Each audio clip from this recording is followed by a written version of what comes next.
in a positive note, we are having visits. Hold on, Ms. Cole. Ms. Cole, I don't hope, okay? I issue orders, and that was my order. My order was for both Google Duo visits and this in-person visit. Let me be clear about what I said to the Guardian during that hearing. Clerk, let me know when we're on the record. We're on the record. We're on the record. This is a matter of the guardianship of Garrett Dosch, 99G020357. I'm Judge Linda Marquis. Also on the call, we have Mr. Berchtold. Mr. Berchtold, your appearance for the record. Good morning, Your Honor. Jim Berchtold, Legal Aid Center of Southern Nevada, appearing on behalf of Garrett Dosch. Also, Mr. Willick and Ms. Cole. Mr. Willick, your appearance for the record. Marshal Willick 2515 for Guardian Rain Dosch. With me is Lorien Cole. Good morning, Lorien Cole, bar number 11912. Ms. Brickfield, your appearance for the record. Good morning, Your Honor. Elizabeth Brickfield, 6236 on the Guardian ad litem for Garrett Dosch. And also Ms. Goldsmith. Good morning, Your Honor. Dara Goldsmith, bar number 4270 on behalf of Travis and Melodie Dosch. I set this hearing in response to Mr. Willick's letter regarding an upcoming visitation that was scheduled. I'm going to also note for the record that on the 22nd of May, the plan care was also filed, and that's been an update since the last hearing. Counsel, I asked in my minute order that you meet and confer regarding that upcoming visitation that was scheduled. Have we come to any conclusion or stipulation regarding that visitation? There has been a discussion, Your Honor. I think Ms. Cole can probably summarize it fairly and for anybody else to comment. Ms. Cole? Okay, we talked about the visits. I think we agreed. Well, one of the issues in the minute order was that we discussed these Google Duo visits. Our office hadn't been contacted about doing them since we came on the case, and there was an incredible amount of information that we were trying to assimilate. We have been assimilating to make sure that we address all the outstanding issues in this case. So when I got your minute order, I looked into that further and found out that for sure Garrett, the protected person, has downloaded Google Duo on his phone and it works. Apparently it has done so since January. Everyone either has Garrett's phone number or they haven't asked me. I sent a global email saying if anyone needs it and doesn't have it, let me know. So I did do a little bit of work myself on Google Duo just to make sure that it was simple and easy to use. I was able to download it in less than a minute. It works just like FaceTime. You simply just put the phone number in and then you get a video or an audio call. So I don't foresee any problems with Google Duo. I know that we discussed doing regular Google Duo visits, hoping to do at least once a month, maybe more. We discussed after the first one, the parties would all get together the week after, maybe a conference call or a group email, and decide how, kind of go back and forth about how it went, whether we think more would be good for the twins, and go from there. But at least we would do once a month. Obviously, the court knows our position on this Saturday. I think Mr. Willick's letter was extremely clear that he does not agree, or that our position is that the protected person does not feel safe doing in-person visitations right now. He's even wearing masks and social distancing in his own home. There's a lot going on in civil unrest, as you mentioned, just as we were all talking about before we went on the record. And meeting in a public park in Las Vegas right now we feel is not safe and is not looking out for Garrett's best interests. Until this situation kind of settles down and we have more guarantees and more assurances that the environment is safe, we think the least restrictive option right now for everyone is to do the Google Duo, and then we can reconvene and decide when an in-person visitation would be more appropriate. So this Saturday, we're fine with keeping the same time, which is 10:30 a.m. doing it by Google Duo, and then getting together with everyone next week and talking about it and deciding if we want to do more than, because I had offered maybe the first Saturday of the month, since this Saturday is the first Saturday of the month going forward. But if we want to do more, we can talk about that next week after the visit happens. And that's our position on that issue. I have a few concerns. I don't totally disagree about Saturday's visitation. However, my concerns are that my order already was that these Google Duo visitations happen. I was very clear about that. Ms. Cole, Mr. Willick, that is not your responsibility. You do not facilitate every single visitation for all of your clients. It is your client, the guardian's responsibility. She was in court, she heard me, she understood it, and I was extraordinarily clear about my expectation that happened. I agree. Hold on a second. My associates are here, Ms. Cole. Sure.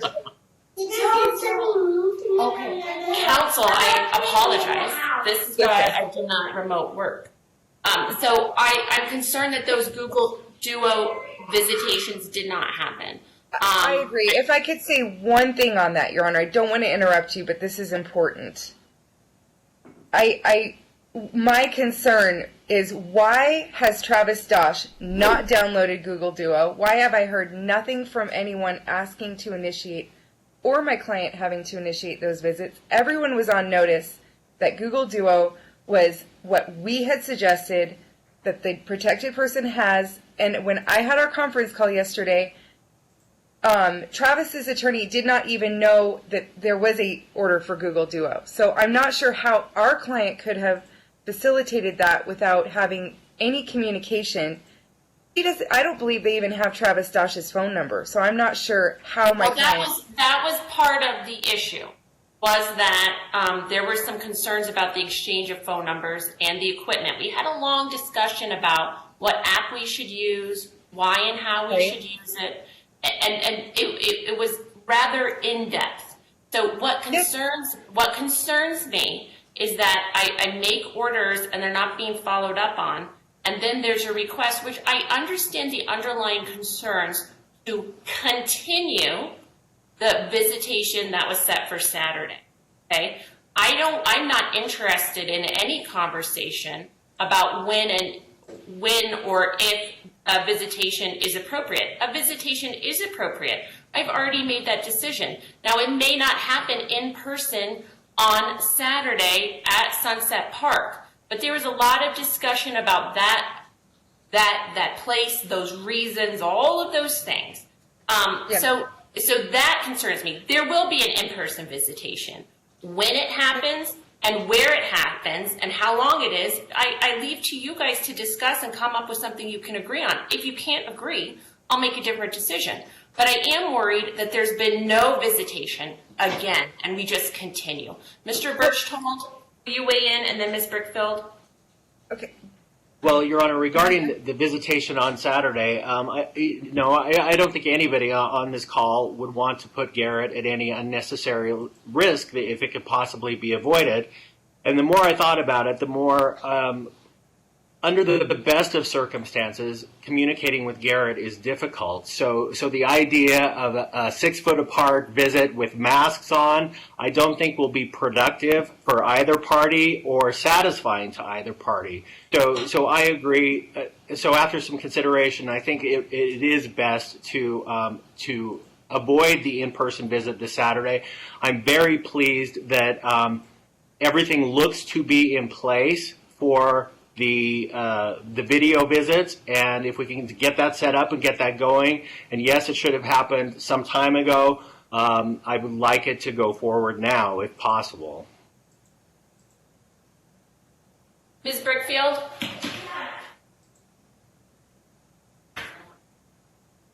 Ms. Brickfield?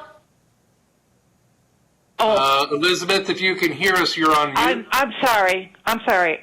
I had my mute button on. I apologize. So, Your Honor, while I agree to some extent with Mr. Berchtold that there is no benefit to Mr. Dosch to push this visitation if it's represented that he is that concerned about it. I understand that in this environment.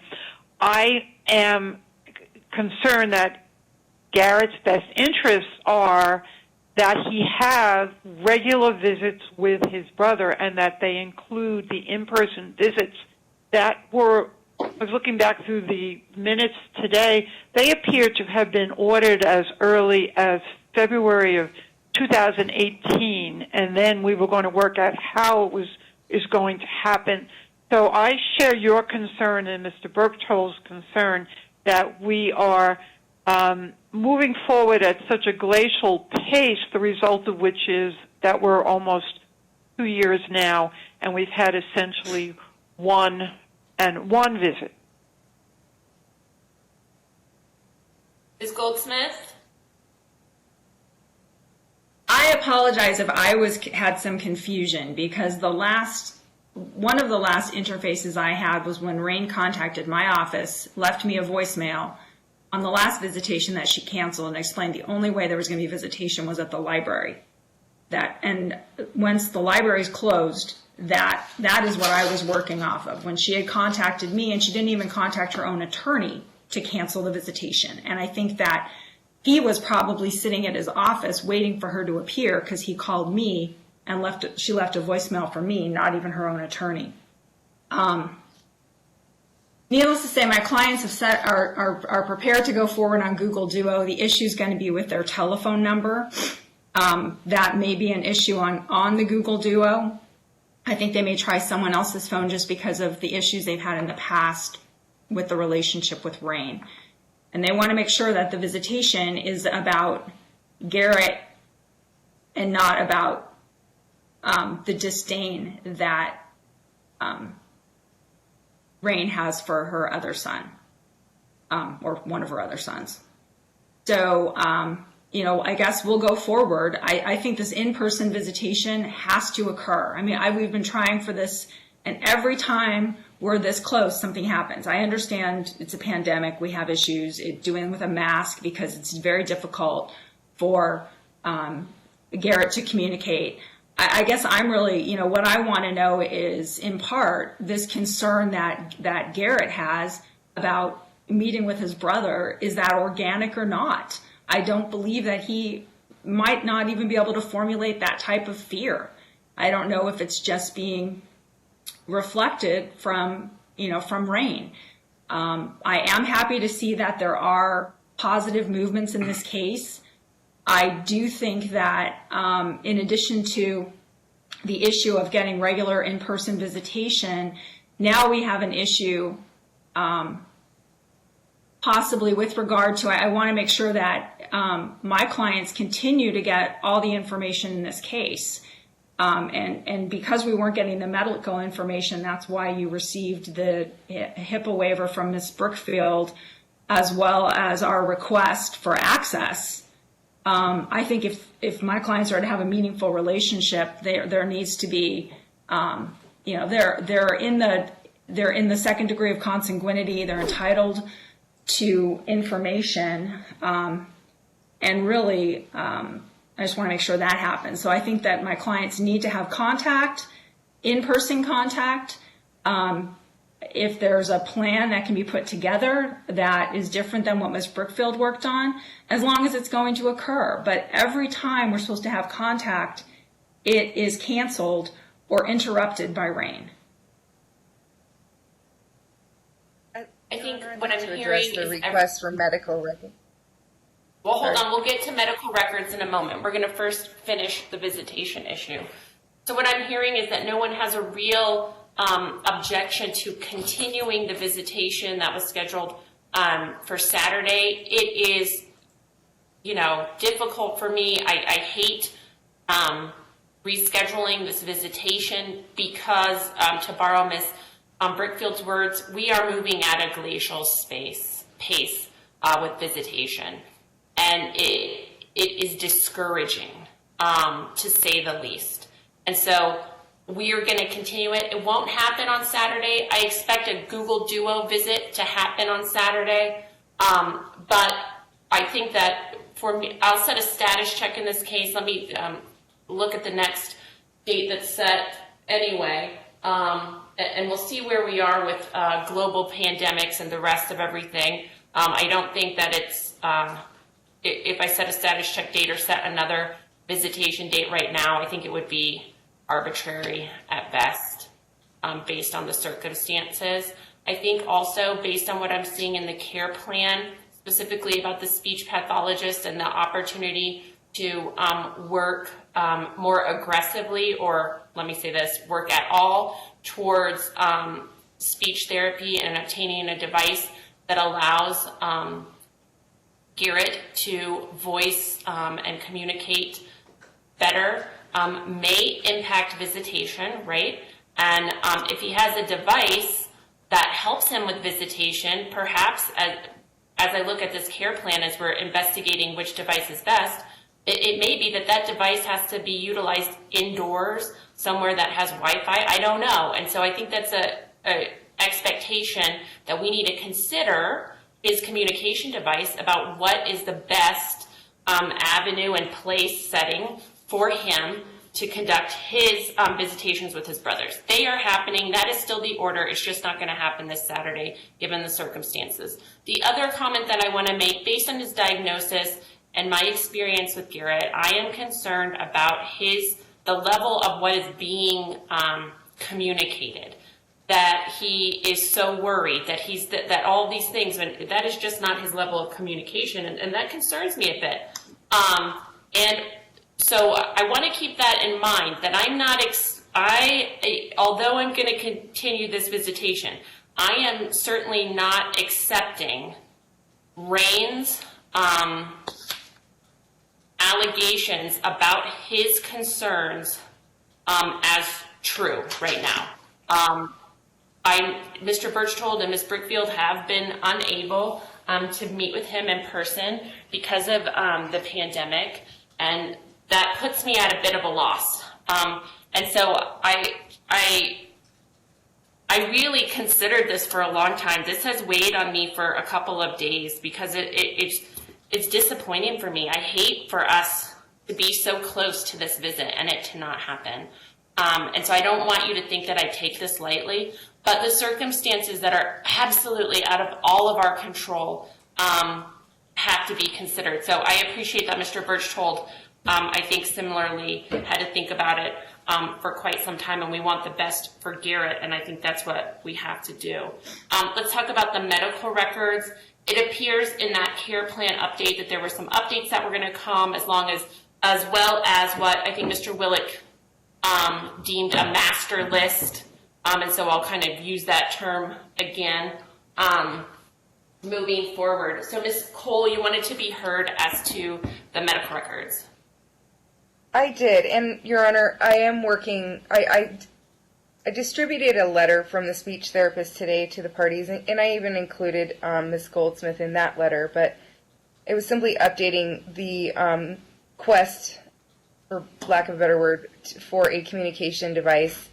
They are working with him on one, and they are meeting with him again today to explore even more in depth a better and more appropriate communication device with all the different programs that they think is best for him. But that's in progress. So I agree. And I don't want to quibble with the court, but I don't see it as continuing the visit on Saturday. I see it more as substituting the in-person for the electronic, because we're still going to be going forward. And I still think that going forward, even in the midst of a pandemic, a lot of custody cases, parents aren't even seeing their kids during the pandemic. So we're having the visitation. It's an electronic and video visitation, clearly not ideal based on what the court was hoping for and what, the parties feel is best for these two. But, in a positive note, we are having the Hold on, Ms. Cole.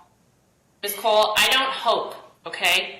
I issue orders, and that was my order. My order was for both Google Duo visits and this in-person visit. Let me be clear about what I said to the guardian during that hearing. I gave her an opportunity to comply with existing court orders that Ms. Brickfield reminds us have been outstanding since 2008, before the evidentiary hearing. 2008? So, hold on. 2018, I'm sorry. So I gave her an opportunity to comply. These are not my hopes, wishes, or dreams. These are clearly the orders of the court. I am continuing the in-person visitation. That will happen on another day.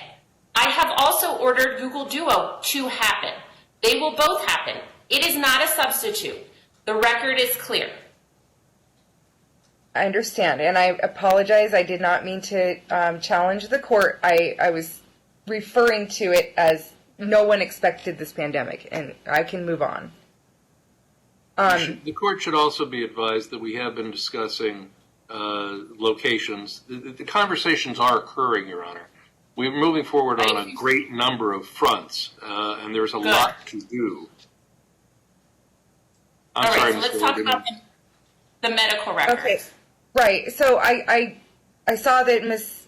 Goldsmith filed on behalf of Travis an ex parte petition for access to records. I didn't see a single line of authority that allows it's not a co-petitioner. She refers to her client as a co-petitioner.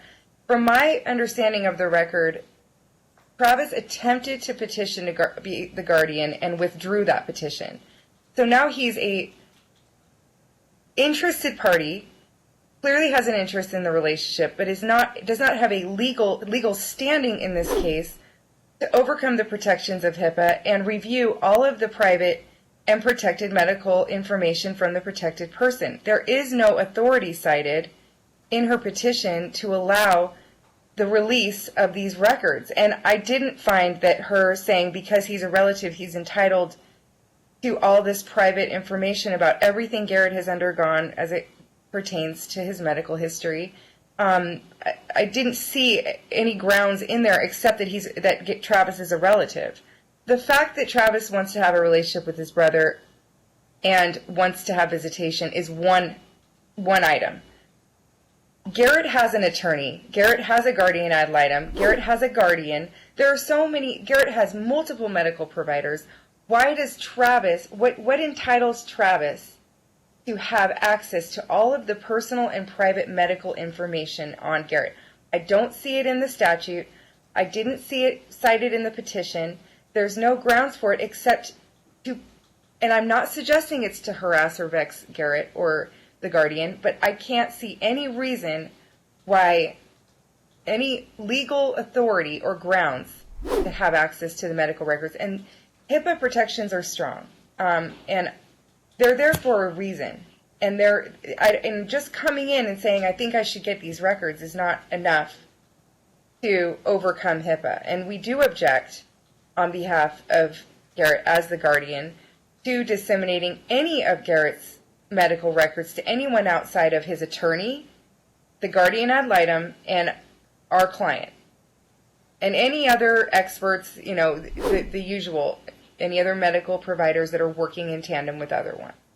But otherwise, I just don't hear the grounds or authority for her request, or Travis's request, and I think it should be denied outright. Ms. Guyman?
Raise your right hands, face the court clerk to be sworn.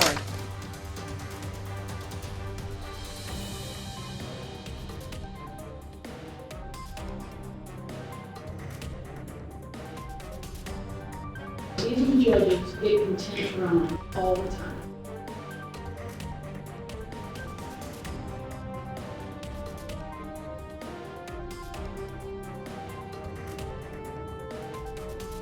I find you in contempt. I am going to incarcerate you.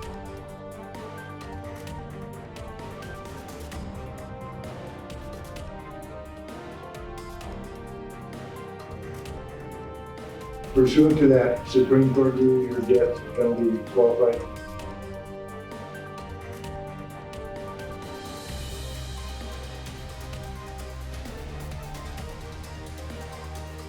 Please put in writing your concerns or objections.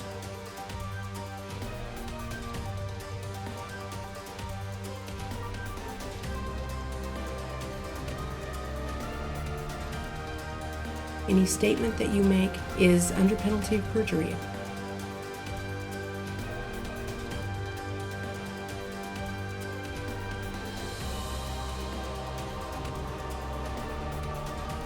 No, that's not how that works.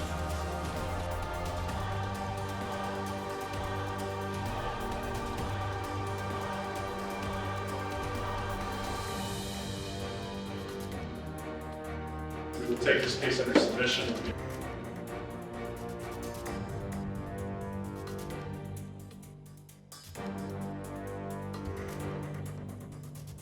I think this case, the court, number one, the guardian ad litem has signed the HIPAA release, so I think that it's appropriate. The guardian ad litem believes that it's necessary or in the best interest of the protected person for his brother to have the access to this information.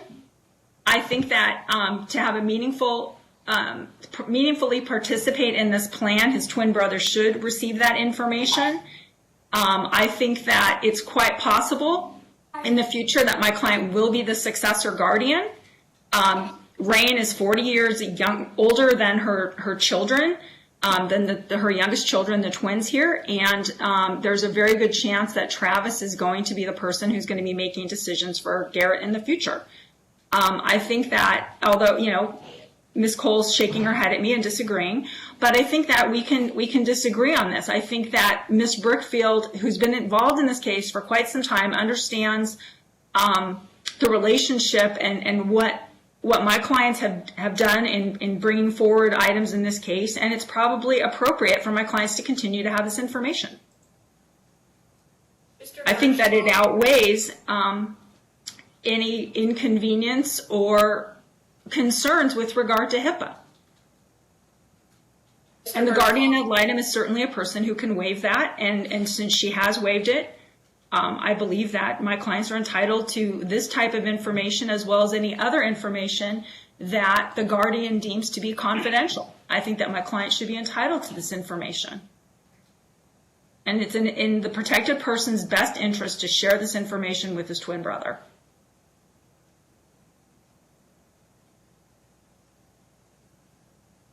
Mr. Berchtold?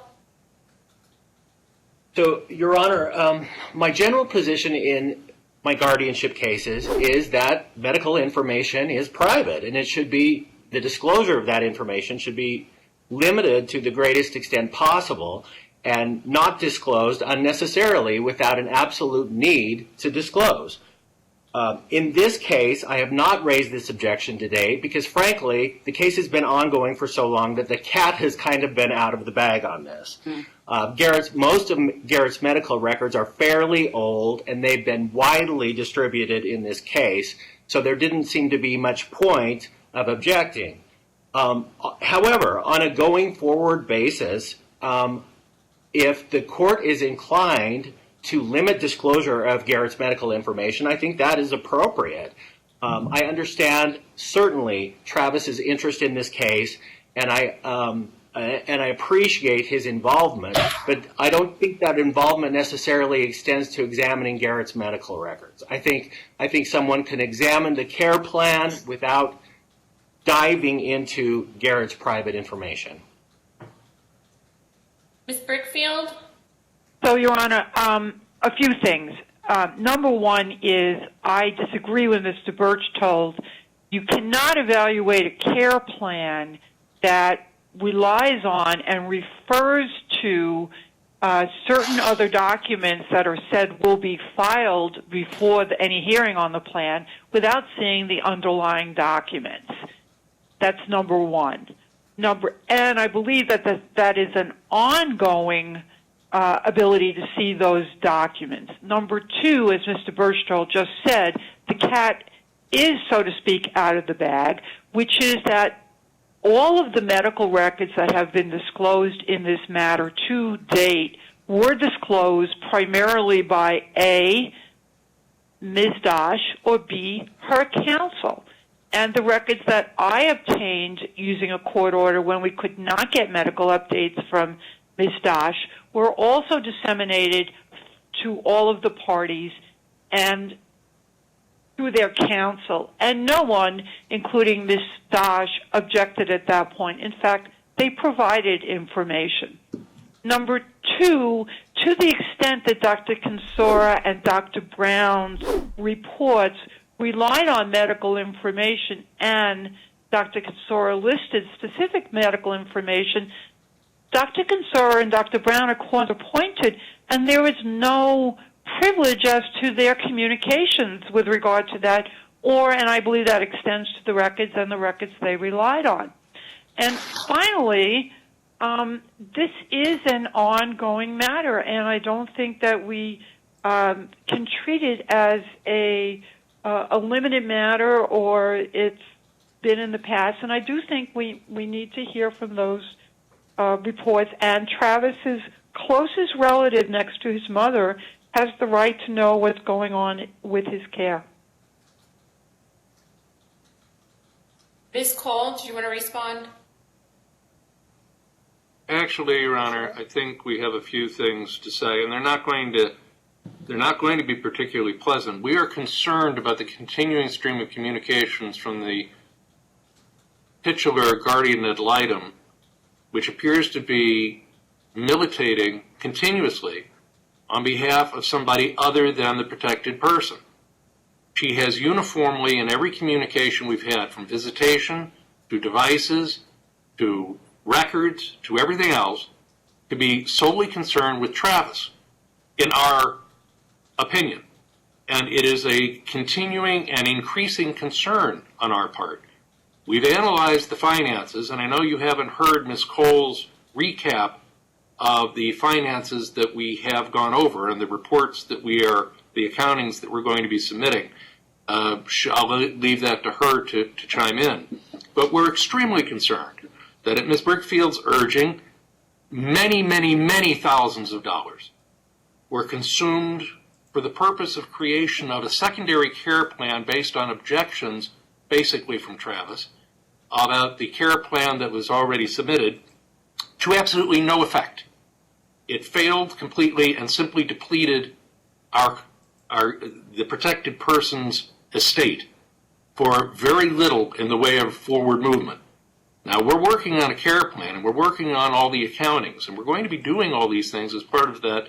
If you want to call it a master list, fine. But it's going to go all the way up to and including proposed estate plans, property ownership, successors. It's quite involved and pretty lengthy.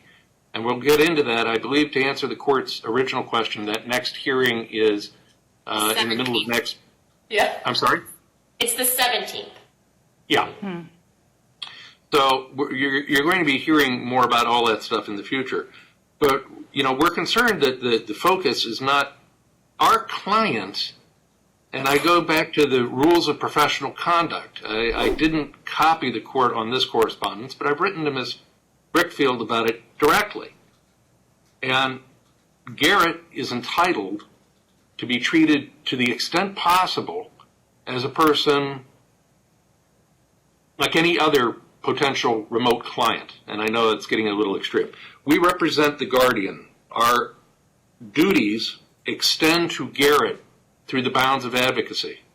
And to the degree possible, we take his desires, not what somebody else wants to substitute for his desires, but his desires as to the ends of the court proceedings into account in what's supposed to happen, to verify whether or not this is projection or miscommunication.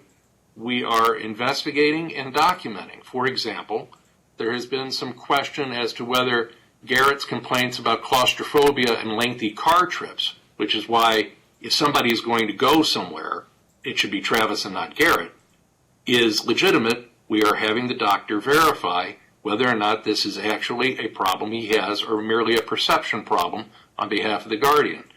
Well, and let me say this to Mr. Willick, and I'm remiss that I didn't mention it earlier. In response to the claustrophobia allegation, I can understand why counsel may have questioned that, because really this is the first time I'm hearing that.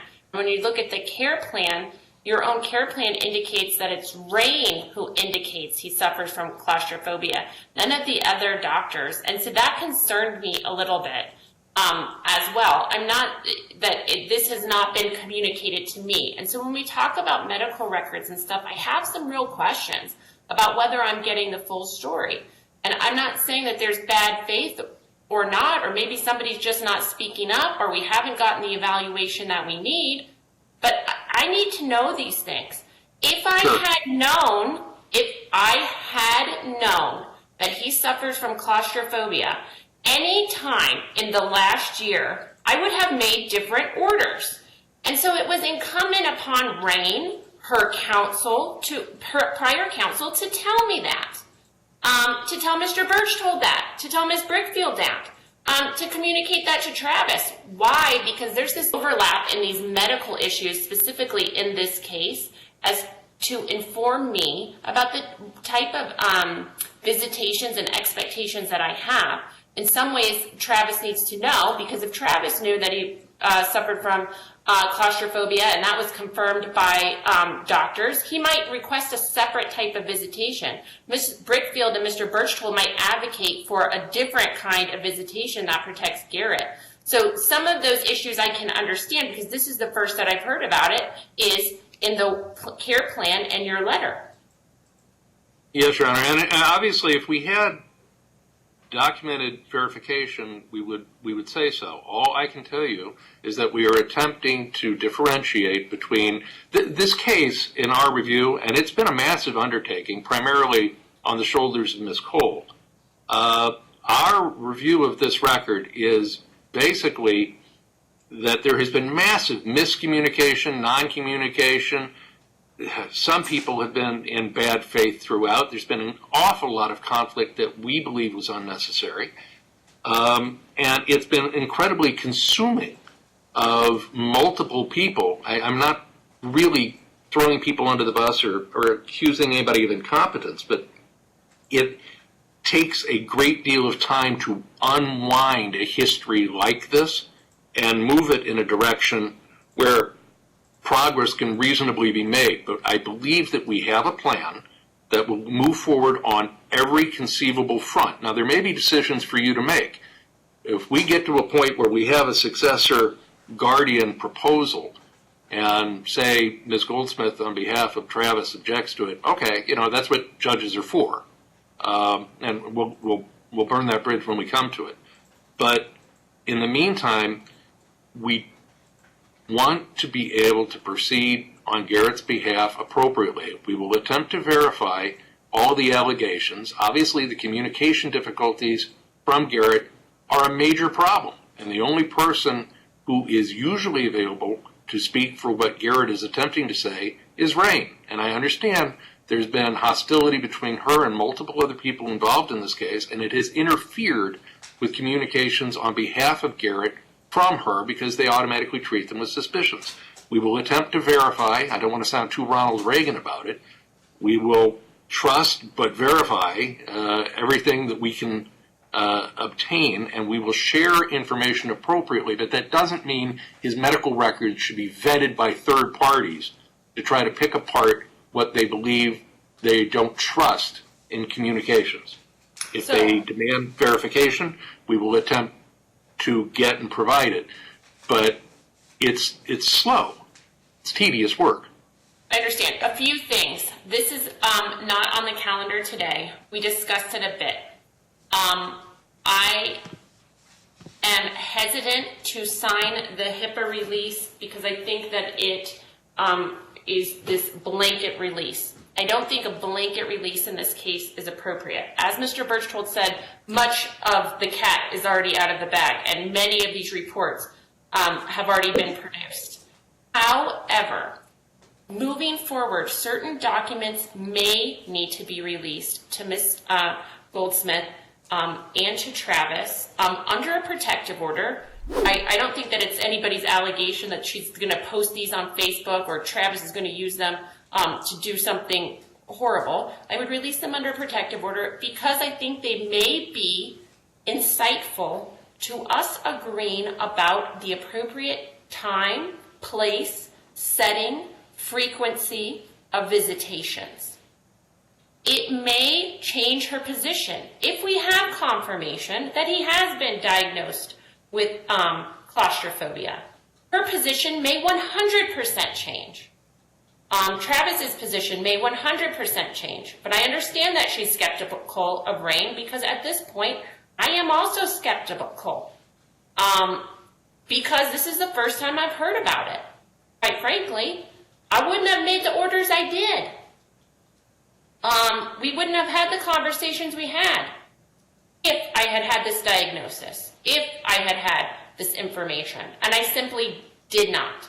Instead, I recall, and correct me if I'm wrong, Mr. Berchtold, Ms. Brickfield, that I specifically ordered that he not appear at certain hearings. And instead, he did. So Rain, if he had claustrophobia and has such a hard time getting in the car and coming to Las Vegas, she brought him anyway, when I specifically ordered that he not be there. So that's why, based on her behavior, her lack of information to the court, I am skeptical. And so I do need those documents. And I understand, and not giving you a hard time, Mr. Willick, I'm telling you and trying to be transparent about the level of documentation that I will need so that I can make an order about visitations moving forward that are in his best interest. Thank you, Your Honor. That's all we're asking, and we are inquiring. Okay, so I'm happy for you to, because we'll be here on the 17th. If you want to file supplemental pleadings relative to her request for the HIPAA release before the 17th, I'm happy for anybody who wants to file those with points and authorities to file those. I'm telling you what right now what I'm inclined to do, not a carte blanche as to everything, but on an issue by issue, record by record review in camera by the court. Because if I'm going to rely on it, and Ms. Brickfield's going to rely on it, and Mr. Berchtold's going to rely on it, especially if it relates to visitation, I think it may be appropriate to release to Ms. Goldsmith under a protective order. But that would be on a record by record, issue by issue, moving forward. That's not my ruling. That's what I'm inclined to do based on my review of her ex parte petition and the arguments we had today. But I understand there may be more points and authorities you might want to provide to the court. I note that there, within guardianship statutes, there is this distinction that I think for service of parties of interest and that second degree of consanguinity versus who might be construed as a party for purposes of discovery and who might be entitled to certain documents. There is a distinction, and I think it's a fine distinction that it's not clear that it really is a gray area. And we have to borrow from the other statutory instructions to make that determination. So I'm not sure what type of discovery or rights Travis might have at this point. Very good, Your Honor. May we move on then to accountings? No, Your Honor, before we do that, this is Elizabeth Brickfield. I want to address what Mr. Willick said, specifically about the evaluations by Dr. Consor and Dr. Brown. Those evaluations were asked for and agreed for by counsel because Garrett Dosch had not been evaluated by a doctor with regard to the level of his capacity and what his abilities were since 2003. And those evaluations happened 16 years later, after a great deal of discussion and an agreement that they should happen. The result of those two evaluations were that we need to expand his communication skills. I consider that's been a tremendous benefit to Garrett, that we now appear finally be getting on a plan as to how those skills are going to be expanded, how he's going to be able to communicate not only with Travis, but with anyone he comes in contact with. I know we're going to address this on the 17th, but I think it's important to say that I don't have any hostility towards Rain Dosch. I came into this case and was appointed to advocate, to see what I could do in the best interest of Garrett. And I believe it's in his best interest to have the fullest possible life he can have. And, Your Honor, you have expressed that to all of the parties in council here numerous times. Thank you, Ms. Brickfield.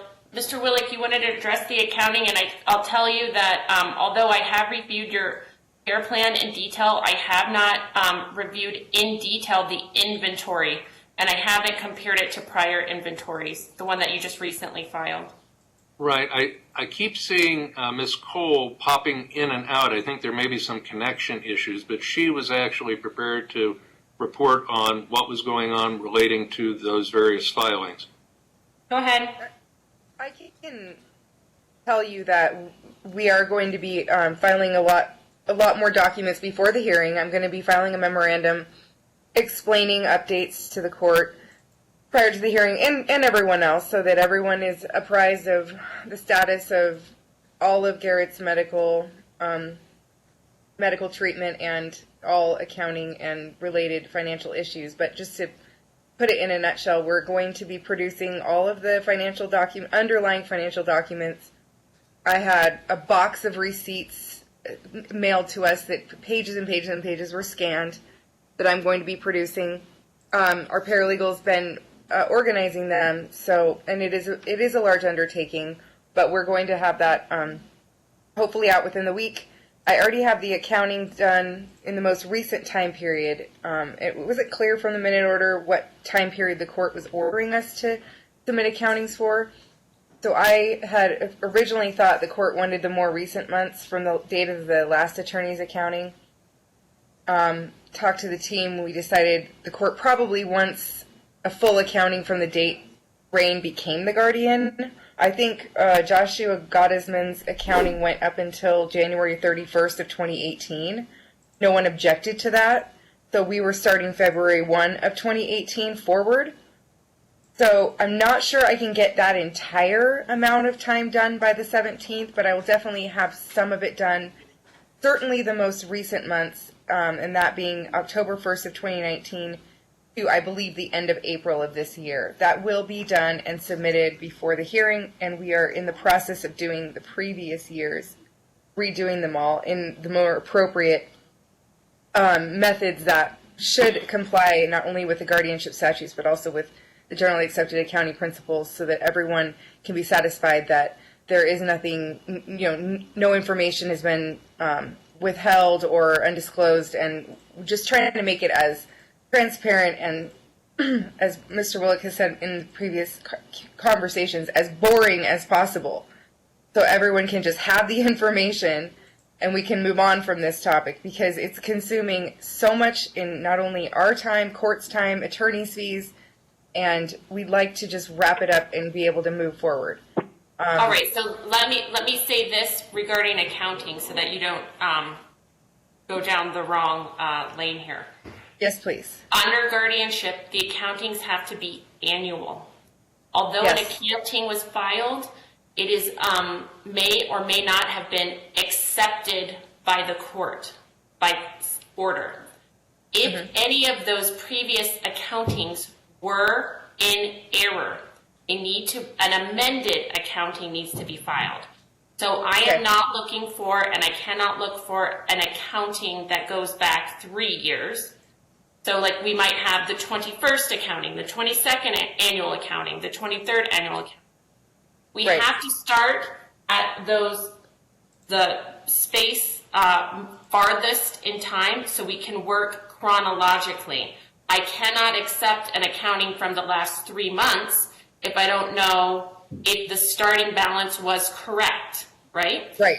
Because the year accounting before that would tell me what the starting balance is for this most recent year. In addition, the Guardianship Compliance Division will conduct a review of each and every accounting, and they will file their review. And then everybody has an opportunity to object to it. It has to be set for a separate accounting hearing that is separate that you have to notice. And so the statutes are really specific, and I know you may feel like it takes a lot of time. It absolutely does. This is why guardianships are extremely taxing and overwhelming because of this financial requirement. But there's nothing I can do to get away from that. So even if you were to give me an accounting for the last 3 months, it would be informative. I wouldn't be able to act.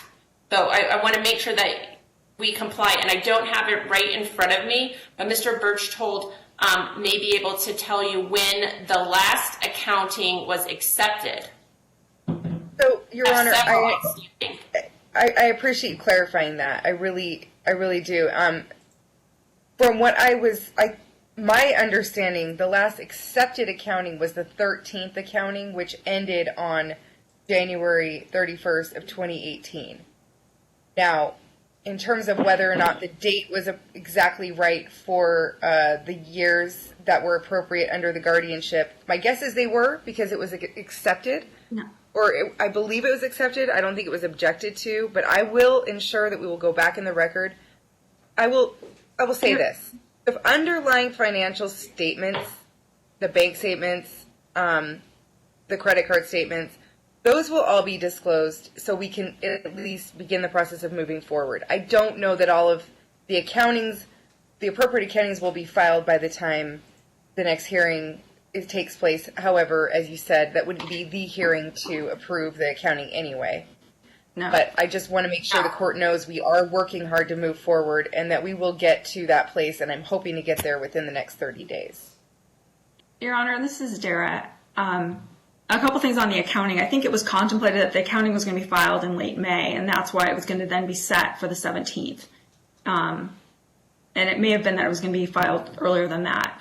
So the accounting will have to be set, and it will have to be, although Gottesman filed his final accounting, and that included the period of time from when he turned over funds, it's going to be Rain's first accounting, and she's going to have to go off the inventory from when she was appointed, which is not necessarily going to coincide with the end of Mr. Gottesman's term, because Mr. Gottesman held back, still had funds, and hadn't turned them over. So what's going to happen pursuant to the statutes is Rain's accounting is going to go back to her date of appointment, and she's going to file an inventory.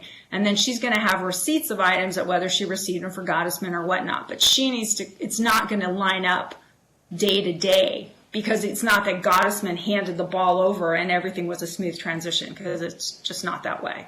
So it's going to go back to her date of appointment. And her inventory was not accepted by the court, nor was her first accounting. So what Ms. Cole and Mr. Willick will, I imagine, need to do is file the amended inventory and file the amended accounting. And then they're going to have an amended first annual accounting, because that wasn't accepted by the court. And then I don't believe any subsequent accountings were filed. So the second accounting would just be not an amended accounting.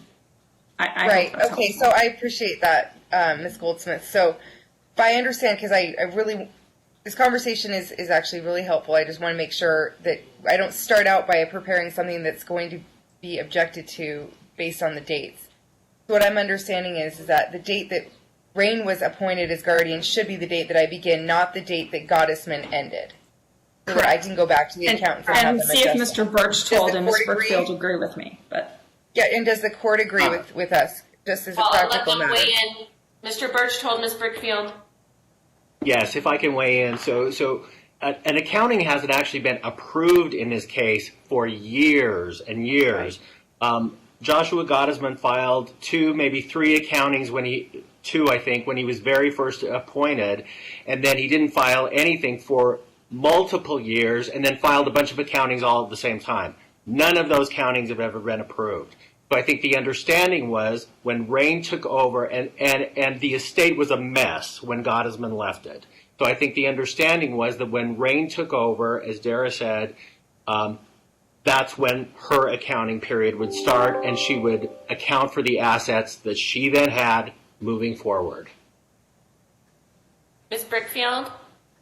Your Honor, I just looked at Mr. Yu's accounting. He started from the Rain's date of appointment being January 24th, 2018. So I agree with everyone that none of her accountings have been approved, and that would be her beginning date. And that is the dates I actually believe that her prior counsel filed their accountings. I believe that's where Mr.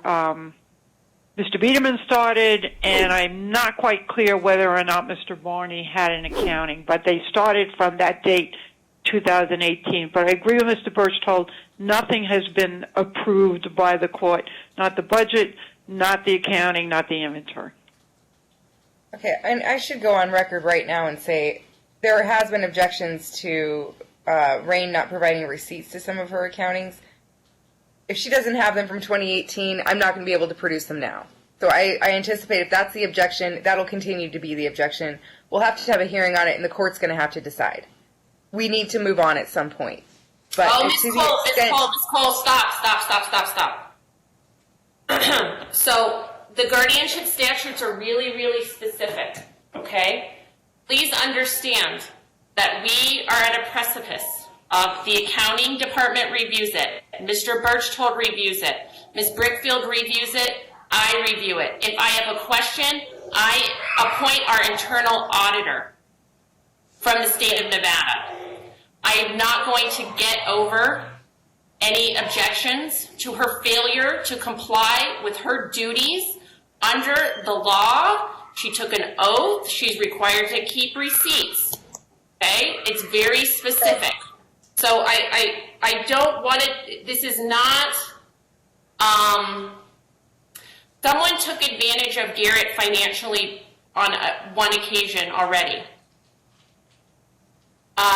We won't let that happen again. The statute requires certain things. I can't just get over what the statute requires. Okay? It is not Ms. Cole's job or Mr. Willick's job to keep receipts. I had a very long conversation with the guardian about this at the last hearing. Mr. Willick and Ms. Cole don't keep Starbucks receipts. They don't keep CVS receipts. They don't, it's not their responsibility. It's not the accountant's responsibility, not the bookkeeper's responsibility. The responsibility lies with the guardian. Not everybody can be a guardian of an estate. It's difficult. It's hard. It is time consuming. It's arduous. It was set up specifically like that because people took financial liberties and stole money. And so I cannot let it go. So I will see everybody on the 17th. Let's be clear about what that hearing is. The statute requires for accountings that the annual accounting hearing be noticed to all parties within 2 degrees of consanguinity as well as all interested parties and be set. So that is not the annual accounting hearing. That is a hearing for all outstanding issues. You still have a requirement of noticing. So certainly if you submit certain documents, we can talk about them beforehand, but the statute requires a specific hearing setting for that accounting. All right?